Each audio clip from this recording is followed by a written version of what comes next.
안녕하십니까. 2025년 7월 21일 뉴스를 시작하겠습니다.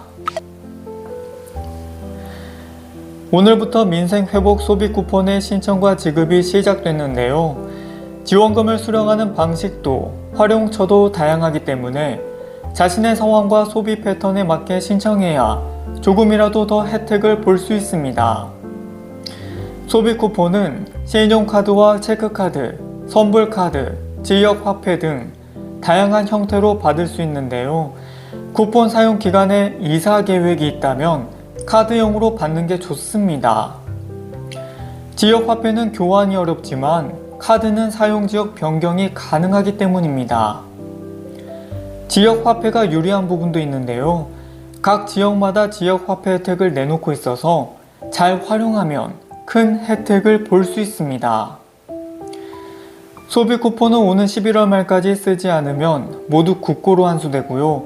소비 쿠폰 신청 기간을 틈타 스매싱 문자가 늘고 있으니 인터넷 주소가 포함된 안내 문자를 주의하시기 바랍니다. 문 닫는 의료기관의 진료 기록을 안전하게 보관해 환자들이 손쉽게 열람할 수 있게 하는 휴폐업 의료기관 진료기록 보관 시스템 서비스가 시작됩니다.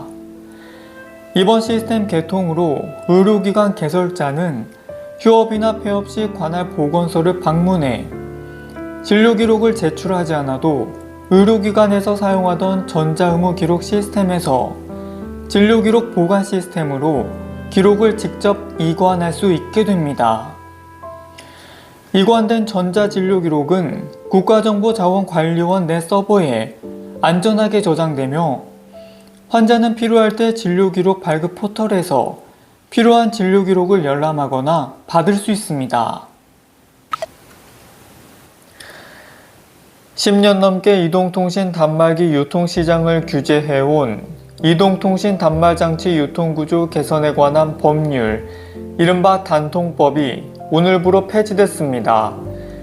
이에 따라 각 이동통신사들의 단말기 지원금 지급 상한선 제한과 지원금의 공시에 대한 의무가 사라졌고 각 이통사와 유통점이 고객 유치를 위해 자율적으로 지원금을 지급할 수 있게 됩니다. 다만 이통사 간 보조금 경쟁이 과열될 거란 우려도 제기되면서 각 통신사들은 방송통신위원회와 협의해 일단 자율적으로 지원금 정보를 공개할 계획입니다. 행정안전부가 민생회복 소비 쿠폰을 부정하게 현금화하는 등 사업 목적과 달리 사용하는 경우에 지원금을 환수할 방침입니다. 행안부 요청에 따라 중고나라와 당근, 번개장터 등 온라인 중고거래 플랫폼에서는 소비 쿠폰 등 관련 단어가 들어간 게시물에 대한 삭제 조치가 이루어지고 있습니다. 이제는 아이폰으로도 티머니와 연동한 선불 교통카드 기능을 사용할 수 있습니다. 다만 티머니와 연동하는 선불 충전만 지원되고요. 다른 후불 교통카드나 기후동행 카드, K패스 등은 사용할 수 없습니다. 아이폰 사용자는 애플 월렛 앱에서 티머니 카드를 추가하고 아이폰이나 애플워치를 버스나 지하철 승하차 단말기에 태그하는 방식으로 대중교통을 이용할 수 있습니다. 문화체육관광부와 영화진흥위원회가 영화관 입장권 6,000원 할인권을 총 450만 장 배포합니다.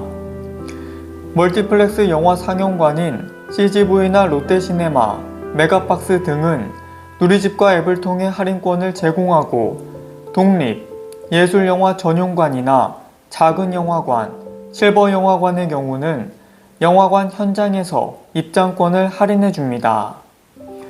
발급받은 할인권은 9월 2일까지 평일과 주말 제한 없이 사용할 수 있으며 이용처별 1인당 2매씩으로 사용이 제한됩니다.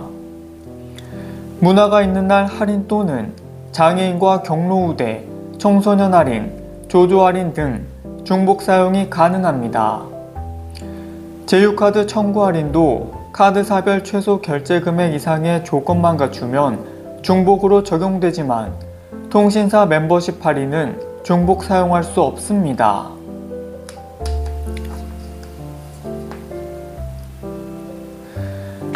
스마트폰 앱과 키오스크 사용에 어려움을 겪는 어르신을 위해 서울시 디지털 안내사가 활동을 시작했습니다.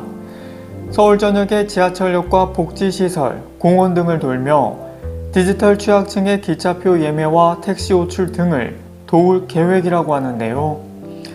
디지털 안내사들은 주황색 조끼를 착용하고 있고 오전 9시 반부터 오후 4시 반까지 활동합니다.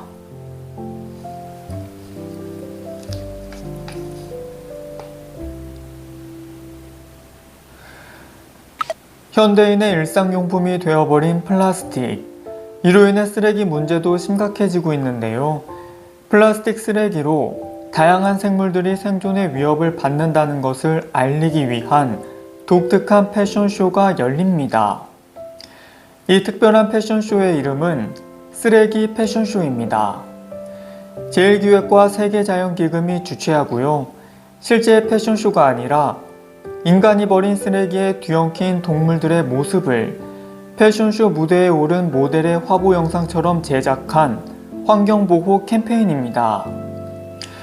해당 캠페인은 대형 5개 전광판을 포함해 SNS 등 온라인 채널에 차례로 콘텐츠가 공개됩니다. 최근 인기를 끌고 있는 저당과 제로 아이스크림 중에서 일부 초코바 제품의 열량과 포화 지방이 일반 아이스크림과 비슷한 수준인 것으로 나타났습니다.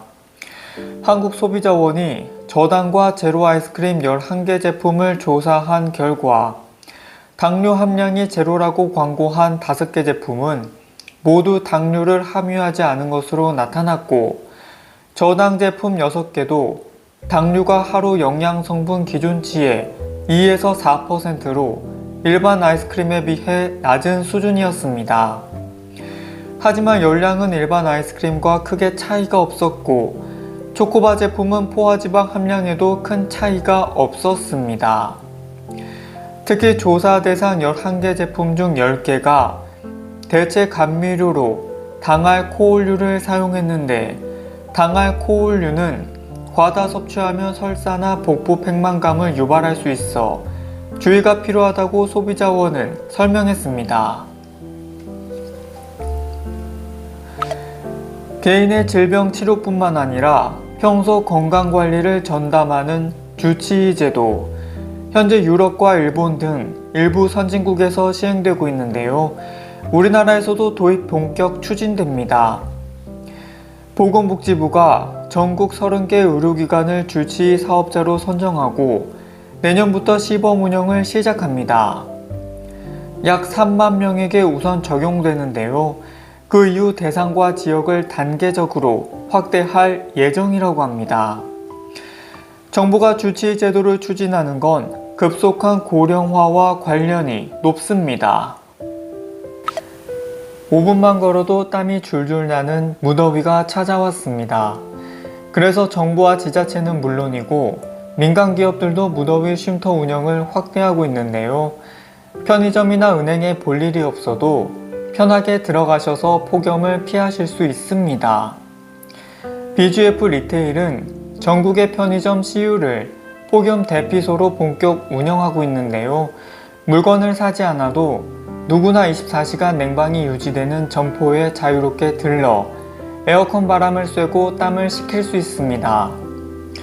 금융권도 동참하고 있습니다.